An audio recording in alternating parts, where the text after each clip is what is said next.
Hi guys! May discover akong bagong resort na perfect for staycation ng pamilya at barkada. Madaling puntahan, in fact, 10 to 15 minutes drive lang mula sa SM City, Batangas. Malawak, tahimik, maganda at napakasariwa ng hangin.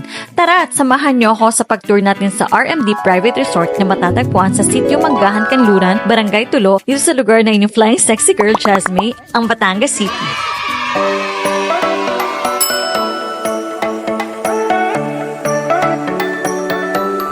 Pagpasok pa lang, mapapansin mo agad ng welcoming vibes ng resort at ng malawak nitong parking. Dagdag pa dyan na hindi maintindihang kalamansi ba o sinturis na bunga na hitik naming nadatnan. Hindi rin nga nila alam kung anong tawag talaga dyan eh. Kayo ba? Alam nyo? Comment nyo na lang guys. Syempre, allowed naman ang mga bisita na pumitas ng prutas dito. Kahit nga mangga, pwede naman. Basta pumitas lang kayo ng gagamitin ninyo. Huwag lang mag-take home. Nakakaya naman yun. Tikman nyo natin guys itong kalamansi / sinturis. Maasim to. Kasi bago toothbrush ako. Matamis na yung ano niya.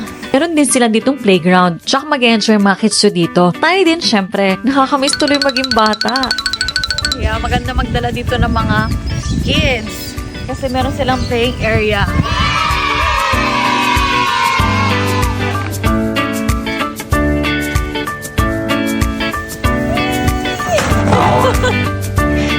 Sarap ng hangin. Parang cherry blossom. Cherry blossom yan. Oo, bougainvillea yan.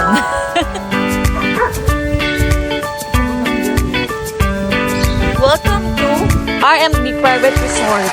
Sa mga gusto ng day tour lang, pwede ninyong rentahan ang mga unique cottages na ito. Malapit lang din ito sa pool area, presko at hindi masyadong mainit dahil napapalubutan ito ng mga halaman at puno ng mangga. Kaya chill lang kayo dito guys.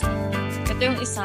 Pwede kayo ditong tumambay kasi ang hangin dito lalo na sa hapon. Kung mas madami naman kayo sa grupo, may cottage dito na kaya mag-accommodate ng mas maraming tao.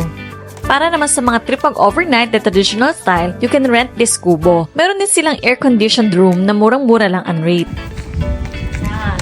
Mga gusto mag-event dyan. Pwede dito. Ginagamit ng events place ang resort na ito guys. Why not ka naman? Siyempre, hindi kompletong resort experience kung walang KTV. Pwede ninyong rentahan or kung naka-all-in package kayo, kasama na siya. Pwede na kayo magkantahan dyan maghapon. Pero hanggang alas 9 lang ng gabi ito guys, bilang respeto na rin natin sa kapitbahay. Nagpakimot din naman ng konti ang may-ari ng resort at nagpapuso pang nalalaman para sa mga mahihiling mag-picture dyan. Hindi syempre makakalagpas sa camera natin ang social na dating ng pine tree na nasa playground. May selfie ka sa pine tree. Ang ganda nito. Perfect ito sa playground. Pero ito guys, huwag na huwag niyong papalampasin ang umorder ng pansit sa owner. Wala ipagmalaki ang pansit dito ng owner.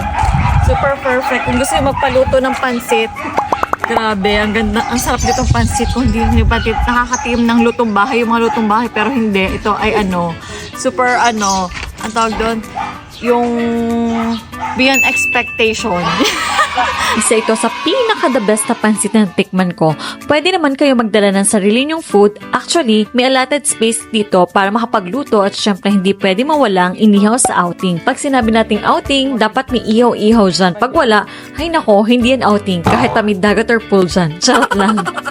May nakahanda din nga pala sila ditong ihawan na pwede nyong gamitin anytime. Kaya naman, huwag nang mag-alangang magdala ng mga liempo-liempo or barbecue dyan. Dahil, charan! Ihawan sa RMD. Ito na nga ang dahilan nating lahat kung bakit tayo nandito sa RMD Private Resort. Walang iba kundi ang swimming pool! Kita nyo naman, well-maintained yan. Laging malinis at may pa-falls pang nalalaman. Meron din itong kids pool kaya jump pack na jump pack. Pwedeng sabay-sabay mag-swimming ang buong pamilya or barkada. Well, kung sa tingin nyo ay sobrang init, pwede naman mag-request magpalagay ng sunscreen sa pool para hindi masyadong mainitan habang nagsiswimming kahit tanghaling tapat. Ang lamig ng tubig, masarap na yung summer. So guys, kung wala pa kayong naganap this summer or any time of the year, baka ito na ang sign para magpabook kayo. Visit their Facebook page, RMD Private Resort. Murang getaway, sulit na sulit at napakaganda. Higit sa lahat, madali silang kausap. See you on my next vlog! Bye!